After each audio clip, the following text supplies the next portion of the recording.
कभी online shopping का मतलब हुआ करता था सामान पाने के लिए 3 से 4 दिन का इंतजार।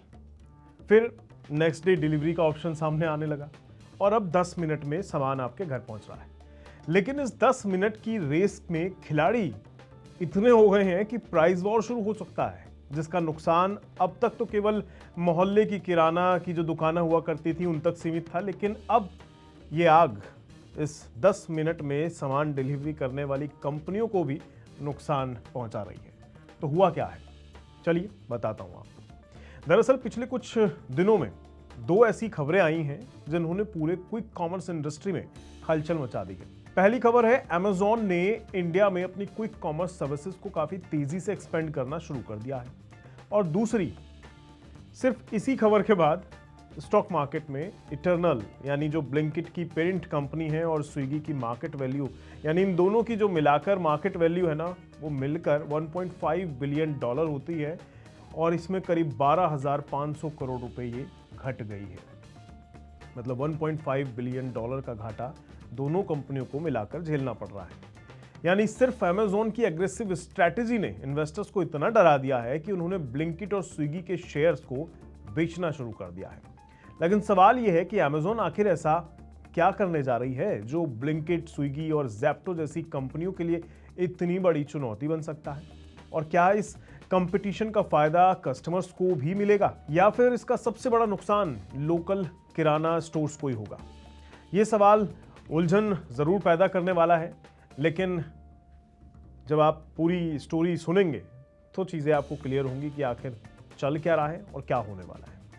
देखिए, अगर 5 से 6 साल पहले कोई आपसे कहता है कि ग्रोसरी, मिल्क, फ्रूट या मेडिसिन या मोबाइल चार्जर वगैरह सिर्फ 10 मिनट में आपके घर पहुंच जाएंगे तो शायद आप विश्वास नहीं करते। लेकिन आज इंडिया में यही रियलिटी बन चुकी है।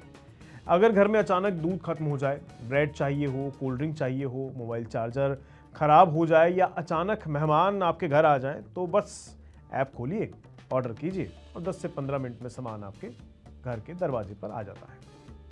यही है क्विक कॉमर्स। पिछले 3-4 सालों में ब्लिंकिट, स्विगी, इंस्टामार्ट और ज़ेप्टो जैसी कंपनियों ने लोगों की शॉपिंग करने की आदत को पूरी तरह से बदल दिया है। अब लोग सुपरमार्केट जाने की बजाय मोबाइल से ऑर्डर करना ज्यादा आसान समझने लगे हैं। कन्वीनियंट ऑप्शन बन गया है उनके लिए। अगर इस मार्केट के साइज की बात की जाए तो इंडिया का क्विक कॉमर्स सेक्टर इस समय देश के सबसे तेजी से बढ़ने वाले बिजनेस सेगमेंट में शामिल है। कई इंडस्ट्रीज रिपोर्ट्स कहती हैं कि 2025 तक इस मार्केट का साइज करीब 8 से 9 बिलियन डॉलर तक पहुंच चुका है।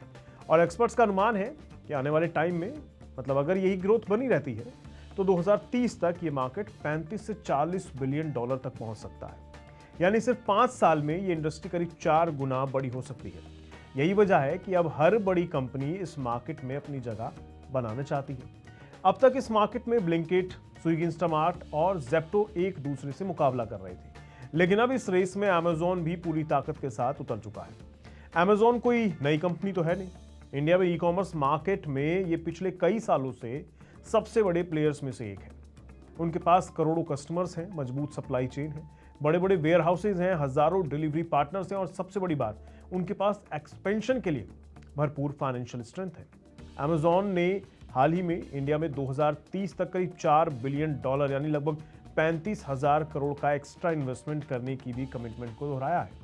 ऐसे में साफ है कि अगर अमेज़न किसी मार्केट में एग्रेसिव तरीके से उतरने का फैसला करता है तो उनके पास रिसोर्सेज की कोई कमी नहीं होगी। इसी स्ट्रेटेजी के तहत अमेज़न अब अपनी quick commerce service Amazon now को तेजी से एक्सपेंड कर रहा है। शुरुआत कुछ चुनिंदा इलाकों से हुई थी, लेकिन अब कंपनी इसे बड़े शहरों में तेजी से बढ़ा रही है। अमेज़न सिर्फ फास्ट डिलीवरी पर ही फोकस नहीं कर रही है, बल्कि कस्टमर्स को डिस्काउंट, कैशबैक, फ्री डिलीवरी और प्राइम मेंबरशिप के बेनिफिट भी देने को तैयार है। यानी मुकाबला सिर्फ 10 मिनट में डिलीवरी देने का नहीं रह जाएगा, बल्कि सबसे सस्ता सामान देने का मुकाबला बनने वाला है। यहीं से शुरू होती है असली लड़ाई, जिसे मार्केट की भाषा में प्राइस वॉर कहा जाता है। मान लीजिए ब्लिंकिट किसी प्रोडक्ट को 100 रुपए में बेच रही है। अगर अमेज़न वही प्रोडक्ट 95 रुपए में बेच दे तो ब्लिंकिट भी प्राइस कम करेगी, फिर अमेज़न और सस्ता करेगा। यानी कस्टमर्स को अपनी तरफ खींचने के लिए कंपनीज लगातार प्राइस घटाने लगती है। पहली नज़र में ये कस्टमर्स के लिए अच्छी खबर है, लेकिन कंपनीज के लिए ये सबसे बड़ी चुनौती होती है। क्योंकि क्विक कॉमर्स पहले से ही बहुत महंगा बिजनेस है। 10 मिनट में डिलीवरी देने के लिए हर इलाके में छोटे छोटे डार्क स्टोर्स बनाने पड़ते हैं, उनमें इन्वेंट्री रखनी पड़ती है, डिलीवरी राइडर्स का नेटवर्क तैयार करना पड़ता है, टेक्नोलॉजी पर भारी भरकम खर्च भी करना पड़ता है और ऊपर से कस्टमर्स को डिस्काउंट भी देना पड़ता है। यानी सेल्स बढ़ाना आसान है, लेकिन प्रॉफिट कमाना बेहद मुश्किल। यही वजह है कि जैसे ही मार्केट में लगा कि भैया अमेज़ॉन अब एग्रेसिव प्राइसिंग के साथ इस बिजनेस में बड़ा दांव खेलेगा, तो इन्वेस्टर्स ने सबसे पहले ब्लिंकिट और स्विगी की पेरेंट कंपनी के शेयर्स बेचने शुरू कर दिए। उन्हें डर है कि अगर अमेज़ॉन लंबे समय तक कम मार्जिन पर प्रोडक्ट बेचता रहा तो बाकी कंपनियों के लिए प्रॉफिट कमाना और भी मुश्किल हो जाएगा। लेकिन क्या सच में अमेज़ॉन इतनी आसानी से क्विक कॉमर्स मार्केट पर कब्जा कर सकता है? इसका जवाब देखिए, इतना आसान नहीं है, क्योंकि क्विक कॉमर्स में सिर्फ पैसा होना ही काफ़ी नहीं होता, बल्कि सबसे ज़रूरी होती है स्पीड, और स्पीड का सीधा संबंध होता है डार्क स्टोर्स से। अगर आप सोच रहे हैं कि आखिर ये डार्क स्टोर्स क्या है, तो मैं थोड़े कम शब्दों में आपको बता दूं कि डार्क स्टोर एक छोटा वेयरहाउस होता है जो किसी मॉल या सुपरमार्केट की तरह कस्टमर्स के लिए खुला नहीं होता है। यहाँ सिर्फ ऑनलाइन ऑर्डर्स का सामान रखा जाता है। जैसे ही आपके फ़ोन से ऑर्डर आता है, वहाँ मौजूद स्टाफ कुछ ही मिनटों में सामान पैक करता है और डिलीवरी पार्टनर उसे लेकर आपके घर के लिए निकल जाता है। यही वजह है कि 10 से 15 मिनट में डिलीवरी संभव हो पाती है। आज ब्लिंकिट, स्विगी, इंस्टामार्ट और ज़ेप्टो ने पिछले कुछ सालों में पूरे देश में हज़ारों डार्क स्टोर्स का नेटवर्क तैयार किया है। यही उनकी सबसे बड़ी ताकत है, क्योंकि अगर आपके घर से डार्क स्टोर सिर्फ 2 से 3 किलोमीटर की दूरी पे है, तभी 10 मिनट में डिलीवरी देना संभव है। अगर स्टोर 8 से 10 किलोमीटर की दूरी पे होगा तो इतनी तेज डिलीवरी देना लगभग नामुमकिन हो जाएगा। यही वजह है कि मार्केट एक्सपर्ट्स का मानना है कि अमेज़ॉन के लिए सबसे बड़ी चुनौती कस्टमर्स नहीं है, बल्कि इतना बड़ा डार्क स्टोर नेटवर्क खड़ा करना होगा। अमेज़ॉन के पास पहले से ही बड़े वेयर हाउसेज जरूर हैं, लेकिन क्विक कॉमर्स का मॉडल ट्रेडिशनल ई कॉमर्स से बिल्कुल अलग है। यहाँ हर 2 से 3 किलोमीटर पर छोटे फुलफिलमेंट सेंटर की ज़रूरत पड़ती है, ताकि डिलीवरी टाइम कम रखा जा सके। लेकिन इसका मतलब ये भी नहीं है कि अमेज़ॉन कमज़ोर है। अमेज़ॉन की सबसे बड़ी ताकत है उसका विशाल इकोसिस्टम। कंपनी के पास करोड़ों एक्टिव कस्टमर्स हैं, प्राइम मेंबरशिप है, मजबूत लॉजिस्टिक नेटवर्क है और सबसे बड़ी बात, उसके पास लंबे समय तक कंपटीशन झेलने के लिए फाइनेंशियल स्ट्रेंथ भी है। अगर अमेज़ॉन चाहे ना, तो वे कुछ समय तक कम मार्जिन या इनफैक्ट नुकसान पर भी प्रोडक्ट बेच सकता है, ताकि ज़्यादा से ज़्यादा कस्टमर्स उसके प्लेटफॉर्म पर आ जाए। यहीं पर फ्लिपकार्ट की भी एंट्री हो चुकी है। फ्लिपकार्ट अपनी फ्लिपकार्ट मिनट सर्विस को तेजी से एक्सपेंड कर रहा है। यानी अब मुकाबला सिर्फ ब्लिंकिट, स्विगी और ज़ेप्टो के बीच का नहीं रह गया है। अब इस रेस में इंडिया के 2 सबसे बड़े ई कॉमर्स प्लेयर्स भी शामिल हो चुके हैं। इसका मतलब है कि आने वाले समय में कंपटीशन पहले से कहीं ज़्यादा टफ होने वाला है। अब बात करते हैं उस चीज़ की जिसने इन्वेस्टर्स को सबसे ज़्यादा परेशान किया है। कई सालों तक ब्लिंकिट, स्विगी और ज़ेप्टो का सबसे बड़ा लक्ष्य क्या था? मार्केट के शेयर को बढ़ाना, मतलब मार्केट शेयर पे अपना एक अधिकार बनाए रखना। इसके लिए उन्होंने भारी डिस्काउंट दिए, फ्री डिलीवरी भी दी, हजारों करोड़ों रुपए एक्सपेंशन पर खर्च भी किए। लेकिन अब ये कंपनियां धीरे धीरे प्रॉफिटेबिलिटी की तरफ बढ़ रही थी।